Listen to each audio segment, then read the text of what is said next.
Hello friends, Jonathan Rogers here. Before we hear from Sally Lloyd-Jones, I wanted to let you know that I'm giving away a free mini course to help you get started on a new writing project. This content was originally a part of the Habits Writer Development cohorts, but I'm giving it away this holiday season as a way to help people face some of the greatest challenges involved in pushing past inertia and getting words on the page. You can get this mini course by going to thehabit.co/development. Enter your email address and you'll start getting a series of 3 lectures. We'll be kicking off our next writer development cohort mid-January 2026. I'll have more information on that for you soon. But for now, go to thehabit.co/development. And when you're freer, you're better at everything, aren't you? Versus perfectionism, which is all about performance. I've got to get this right. It's all up to me. It's going to show me up as a fake, an imposter. That just makes you cramp up and then you're not going to write well. So I think if I can start my day remembering and listening and thinking everything's a gift. So unless he does it, Welcome to the Habit Podcast, conversations with writers about writing. I'm Jonathan Rogers, your host. You know Sally Lloyd-Jones is the author of the Jesus Storybook Bible, a book that has been around for almost 20 years now. She's also published more than 20 other books for children, including Thoughts to Make Your Heart Sing, His Royal Highness King Baby, and Skip to the Loo, a potty book. Her latest is Jesus, Our True Friend. Sally is committed to delight, and that makes her a delight herself. I think you're going to enjoy my conversation with Sally Lloyd-Jones. Hello, Sally Lloyd-Jones. I'm so happy to have you on the Habit Podcast. Thank you very much, Jonathan. It's wonderful to be here with you. I'm so glad you've chosen to use that accent for this. Yeah, well, I find it more helpful. People think you know what you're talking about. Yeah, we'll see if you can keep it up. I'll try not to keep it up for all 40 minutes. I'll try not to slip into my Bronx accent, but Yeah. Well, okay, I love your new book, Jesus, Our True Friend. Well, thank you. Stories to fill your heart with joy. Let's talk about joy and storytelling. The first of the, what is it? I think 8 stories from Jesus' life that you. It's sort of 7 and a paraphrase. Okay, 7 and a paraphrase. So. But you start with the way the Gospels start with the story of the wedding at Cana. I guess the Gospels don't start there, but it is where it is the first miracle. Yes. As you say, Jesus started his ministry with a party, with joy. Yeah. It's so unexpected at least from what we've been led to believe by the culture or the judgment about what Christianity is. And that's what I love about it.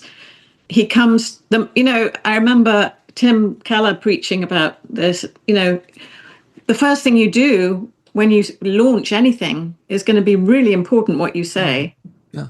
When you first appear on the scene. And Jesus, this is his first appearance officially with his ministry. And what does he want to say? Joy. Yeah.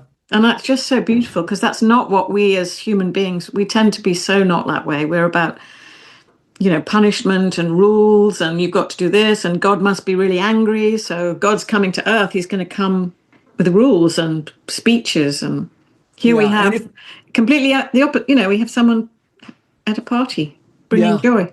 And if you're going to have joy, you better make sure you tend to your business. Yeah, you better deserve it. Yes. Yeah. Which, speaking of, you also tell the story of Martha and Mary. Yes. In this book. Because, I think we all, Martha, poor Martha. We all, I think, I know I do. I completely identify with her. And it's so on the surface level, it's so unjust. She's doing all the work. I'm a big sister, so I completely feel like I could be Martha. And, the little sisters, they get everything. Everyone's thrilled with them, and you're the big sister. And, so it's very, I think, and there she is slaving away in the kitchen, and everyone needs food. And she gets, that's how it seems on the surface, but it's not really as it seems. And it's a very interesting story that way. Yeah. You say it's not as it seems. How would you sum up what it is if it's not what it seems? Well, I think as I was working on that story, I just felt very convicted about perfectionism. Mm-hmm. And I wondered, Mary, there's Jesus coming to your house. So Mary sits at his feet and listens to Jesus.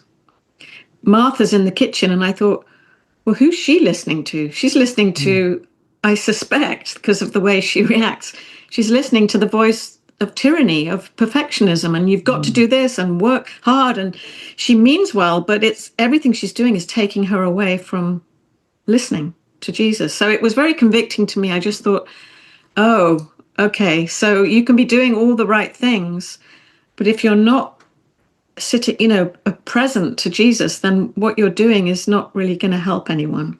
Yeah. It's not going to help you. So I think it's more deep than it might appear. Yeah. How do these principles work themselves out in the way you do creative work? Yeah, well, I'm sure you, I don't know if you're a perfectionist, but it's a I'm tyranny, probably isn't not it? perfectionist enough. Oh, I don't know. Well, perfectionism is awful because Anne Lamott called it the voice of the oppressor. I think it was Anne Lamott, the voice of the oppressor. And it's awful. And the truth is, I remember one of my books I'd finished and I was talking to a friend and I was like, looking at the proofs, and it's that awful, that last chance to make sure nothing's wrong. And I said, oh dear, what if it's not perfect? And she went, well, is it excellent? And I went, yes. And she said, that's the question. It's not, is it perfect? Because is it perfect for grandmothers? Is it perfect for 2-year-olds? Is it perfect for business? That's a rubbish question. But is it excellent? And if you can, so I find that question helpful. Not, is it perfect? Because what is that? Is it excellent? Have I done the best job I can do? Then I can let it go. So that helps me to just be excellent versus trying to be perfect. Yeah. And then how do you apply so you're fighting against the tendencies, the Martha tendencies. How do the Mary tendencies repair? Oh, that's lovely. Well, I think it's like if I start my day listening to what Jesus has to say and really remembering everything comes from him, everything's a gift. So the gift I have was given to me by him. And that I'm not doing this as a performance, I'm doing it as a kind of play, especially in children's books, playful, and kind of like a dance. And I'm not doing it alone, I'm doing it with him. If I start my day like that, I'm like Mary, and it's joy. Joy comes from that because it's not all up to me. It doesn't all depend on me. I don't have to figure everything out. Even the writing, I can go, Lord, you gave me this gift. You've got me in this position. I've got to write this. So unless you do it, it won't get done. So you better do it. And I'm going to sit down and start writing. So that attitude, I'm so much freer. And when you're freer, you're better at everything, aren't you? Yeah. Versus perfectionism, which is all about performance. I've got to get this right. It's all up to me. It's going to show me up as a fake, an imposter. That just makes you cramp up and then you're not going to write well. So I think if I can start my day remembering and listening and thinking everything's a gift. So unless he does it, Yeah. Joseph Pieper says all the best and highest things in life they don't come through you, but they also don't come without you. So there's some role that you have. I always say, only God can make a tomato. So you can plant the tomato, and there's no tomato if you don't plant, and if you don't weed, and if you don't and water. that's a beautiful way to put it, because isn't it generous of God to allow us to be part of the create? We're creating after him. He's the great creator. One of the things I was thinking, I was just on a writing retreat, and I was looking at the moon, and I thought, here I am worrying about my writing, and look, he made that moon. He's the most creative, and he did it with just by speaking. And what am I worrying about? What am I thinking that he can't help me and that he wouldn't? Also, the idea that he's somehow holding out against you, that's the enemy's real trick. Because if you think that, it causes you to try harder and try and be perfect.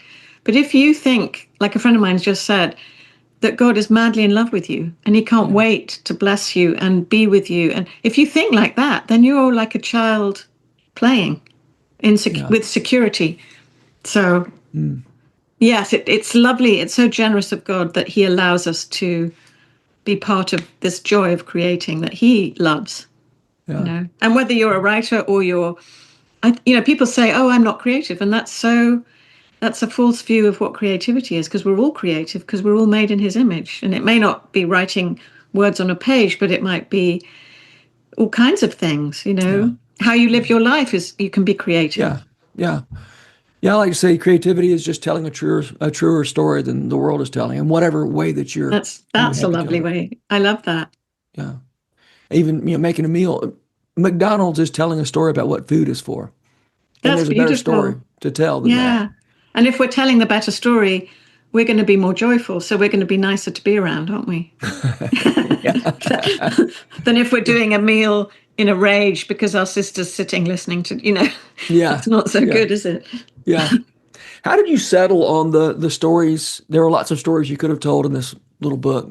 Um, well, they were ones I'd never told, and I just really wanted to, especially, I really wanted to point out about the first thing Jesus does is a party, because I just love that. Yeah. And then the other ones, like the restoration of Peter, Breakfast on the Beach, Mhm. I've always wanted to tell that story. Um, so I kind of told this, and then the Good Samaritan, as a little child, I'd had that one of those Arch books from years ago. They were really ahead Yeah. of their time in terms of illustration and stuff.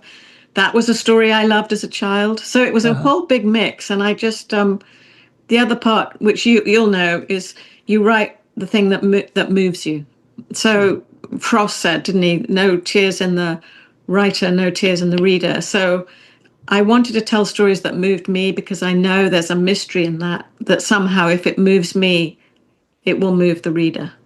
Something Yeah. mysterious happens. So Yeah. that was kind of how I chose. And also I wanted, parables, a mix of miracles, parables, and I also knew I wanted to do the older brother from the prodigal son, because Yeah. when I was writing the Jesus Storybook Bible, one of the comments, Kathy Keller was the theological reviewer, and one of her comments at the Jesus Storybook Bible was, "I'm can you not include the older brother?" But I knew I needed a whole story to include the older brother. I couldn't do both brothers properly in one story for children, because children are brought up to believe, obviously, keeping the rules is correct. As little children, they're supposed to Yeah. obey. So to Yeah. explain to a little child somehow that you can obey and still be far away from, that was more complicated. So I couldn't do it in the Jesus Storybook Bible. So this was my chance to do it. And this book is it's adjacent to the Jesus Storybook Bible, but it's probably a little more sophisticated. So I think slightly older, Uh-huh. maybe. Yeah. You're targeting slightly older Yeah. readers. Yeah. Yeah.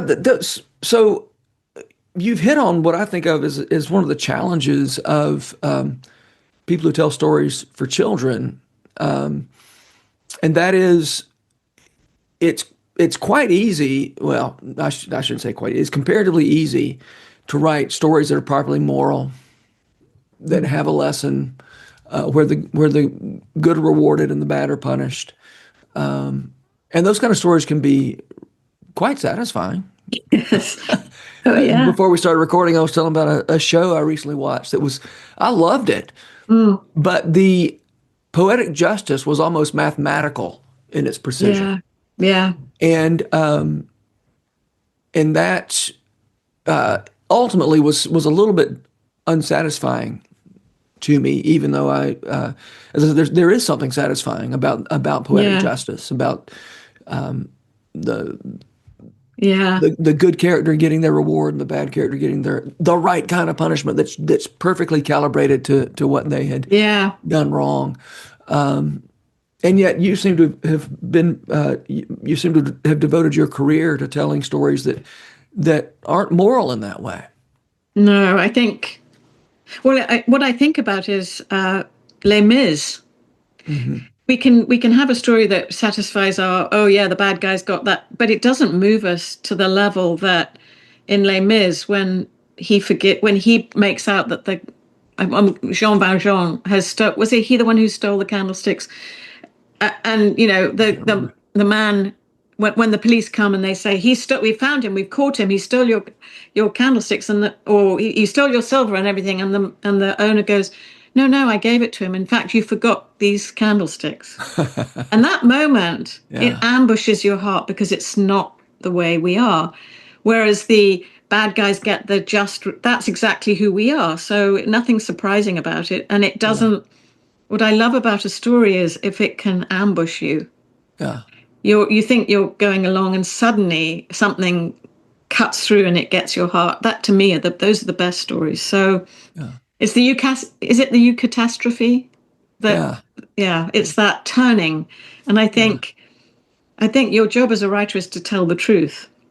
And that to tell the truth, you've got to be humble to let the truth impact you, I think. If you Yeah. don't let the truth get your heart, it's going to be it's going to be surface and it won't move people. So I think Mm. there's a humility that you have to come, especially with, well, I think with any story, you've got to get out of the way and let the story through. And if you're in the way, it's not going to be so great for the reader.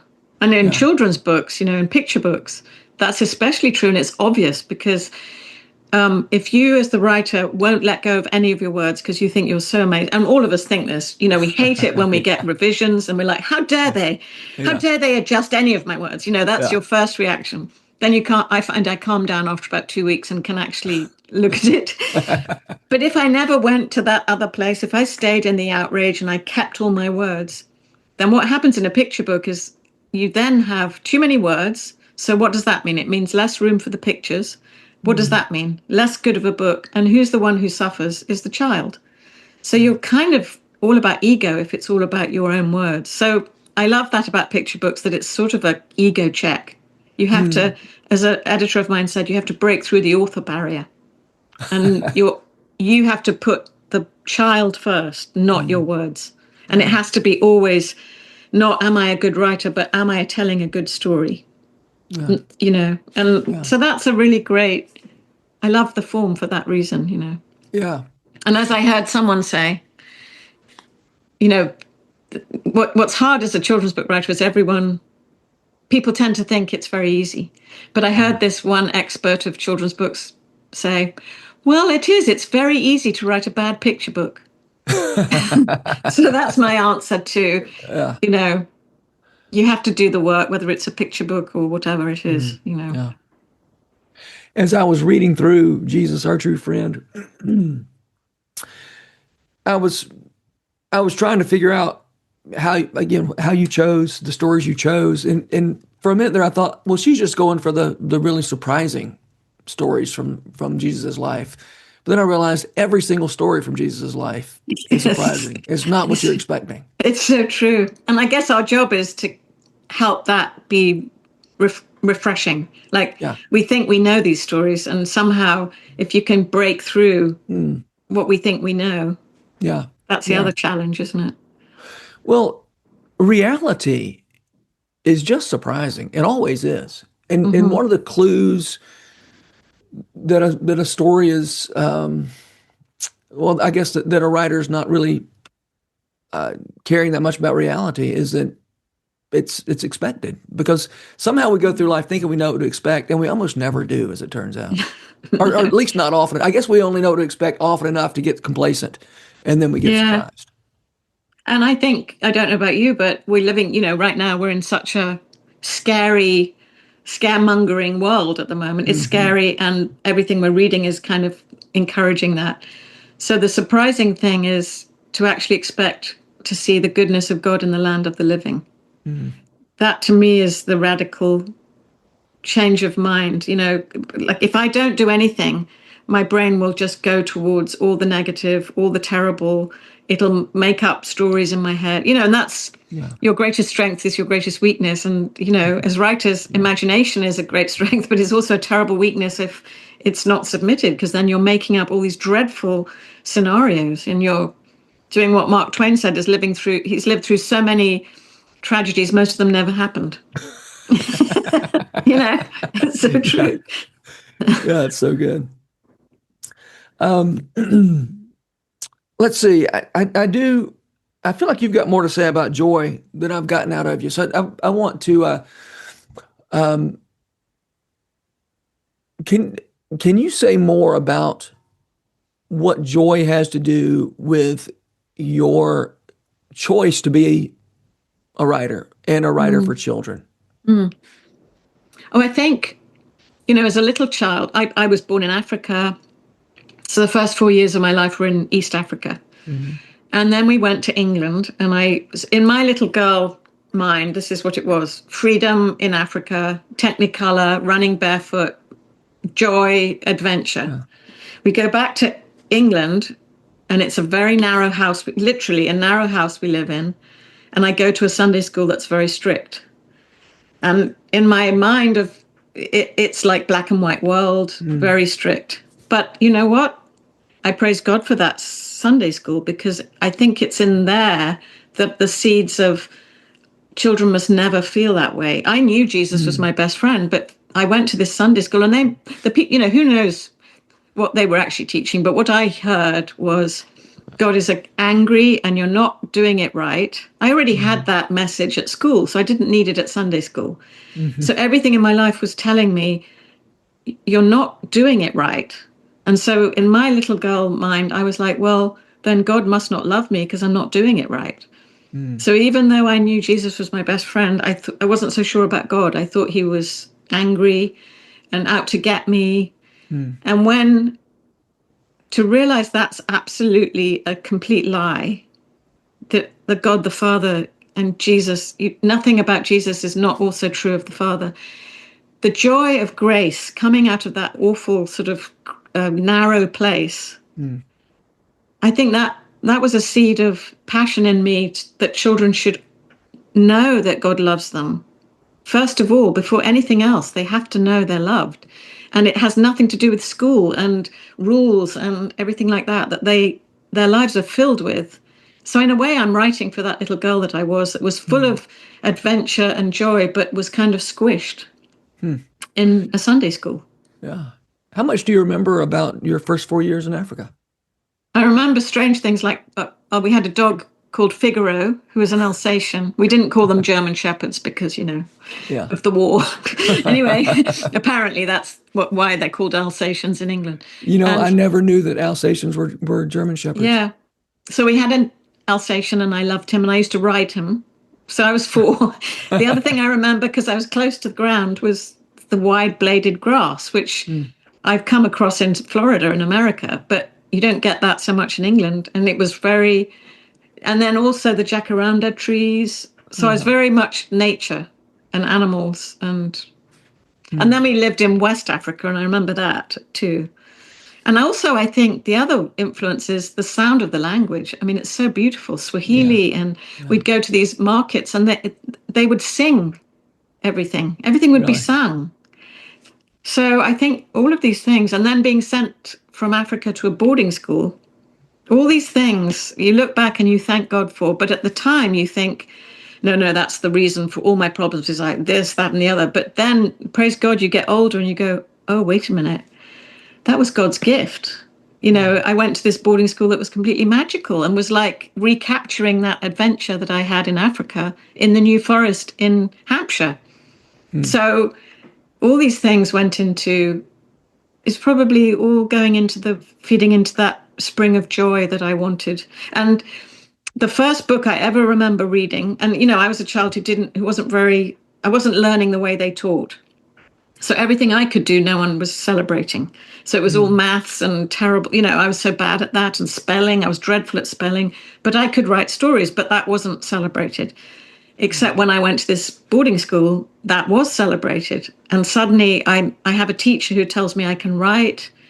That was another one of those lovely things God does. He gives you exactly what you need at the right time. So I think as I'm talking to you about this, it was a play of the squished thing and the narrow thing versus the open air, color, freedom. And I think that feeds into because I do feel my call is to bring joy to children, whether it's a book about a hopeless fish or it's a Bible story. I don't distinguish, because they're all to do with bringing joy, Oh, yes, I was going to tell you the first book I ever read. So, I'm thinking books are all about how stupid I am and I'm not clever. But the first book I read all the way through was Edward Lear's The Complete Nonsense. And it was a revelation. I opened the book and I thought, he's doing all these drawings and he's writing these silly rhymes. I could do that. And then I inflicted limericks on all my family and did drawings. And I didn't know you could have fun inside a book. And I think in a Yeah. way, I've not stopped since then, having Yeah. fun inside a book, Do which you is still draw pictures? I do. And I mean, they're not good enough for, but I do. Right. I draw random things of my family. Like I'll draw my father's shoes because they're just funny looking. And, I'll just do stuff like that. But it sometimes helps just to sketch something out. Do you do that with any of your books? I A little sketch bit. things out. Yeah. Yeah. Hmm. It helps Yeah. you make sure you're visualizing. Yeah. Yeah, I do. And I definitely draw maps of things, even the map of a room to make sure I know where people are, Oh, sort yeah. of That's blocking it as if it blocking were the furniture as if it's a stage set. Yeah. yeah. Yeah. That's very cool. Now you told a story, you used to tell it, years ago, maybe you still tell it, but you've never told it on the Habit podcast. So I want to get you to tell the story about the time you were reading to kids in Sunday school and you were left on your own. Oh, yes. Oh, dear. I love to tell this story because it tells everyone that I don't, I'm supposed to know what I'm talking about. Okay, so I've written the Jesus Storybook Bible. It's all about, not what we do. The Bible isn't about us and what we're supposed to be doing. It's about God and what he's done. So I'm in a Sunday school and I'm reading Daniel in the lion's den. And this lovely little girl is sitting at my feet. And then as I'm reading the story, she's getting more closer and closer and sort of kneeling up almost in my lap. She's so full of wonder about the story. And the story is all about grace. One day there'd be another Dan, he would do whatever God said, everything. At the end of the story, there's no one there. There's no Sunday school people. It's just me. And I panicked. And to my horror, I heard myself saying, "So children, what can we learn from this story about how God wants us to behave?" And this little girl physically slumped in front of me and bowed her head. And I haven't forgotten it because it's a picture of what we do to a child when we turn a story into a sermon or a lecture. Maybe a lecture is the better word. And because I suddenly took away all the wonder and I made it all about what she was or wasn't doing and if God was pleased with her. And I was doing the very thing that I had felt as a little girl. But it's really helped me because I've thought the story is the power. You read the story and then it's up to God what he does with the story. If the story's good, you can trust their Heavenly Father to speak to the child. You don't have to then come in and start trying to drill it down into a moral lesson, which is what I was doing. And by doing that, I took away all of the wonder. And in contrast to that, I once was at a school where they did it much better. And they were reading from the Jesus Storybook Bible in an assembly. And physically, it was interesting. Everyone was sitting cross-legged, even the teacher. And she was reading the story of the feeding of the 5,000. And at the end of that, instead of going, "So children," which is what, I was doing. "So children, what can this story tell us about how God wants us to share our lunches?" Which is what an awful thing to make that story about. But instead of that, she wondered out loud. She's sitting cross-legged with the children and she goes, "I wonder what would happen if I gave Jesus everything I had." And suddenly all the children, you could feel the wonder. It was opening them up instead of drilling it down. And then it gives room for God to actually talk to that child's heart. And I think, as adults, we know that God speaks to our heart. Well, he does the same thing to children. And we don't have to mess with that. In fact, if a story is a seed, you don't dig up seeds to see if they're growing. Yeah. You let it stay. And you might not see anything. But if you trust the story and trust God, he can do the work. But you don't want to mess up what he's doing by coming in with what you think the story should be telling them. Yeah. I recently heard somebody talking about the parable of the sower. And every time I've heard that, parable taught my whole life, I think it's been, so don't you want to be the right kind of soil? Yes. And this person said that the miracle of that story is that the sower is sowing all over the place, not asking where anybody is. The sower is willing to seemingly waste a lot beautiful. of that seed. That's because beautiful. It's the seed that's important, and it'll find purchase where it finds purchase. And that's beautiful. That's a beautiful picture for whatever we've been called to do, isn't it? Yeah. That we don't have to be working it all out. We just do our job. Yeah. Yeah, Yeah. that's And one beautiful. thing I know from gardening is that soil does change. Hmm. It's not uh, you know soil that has too much clay.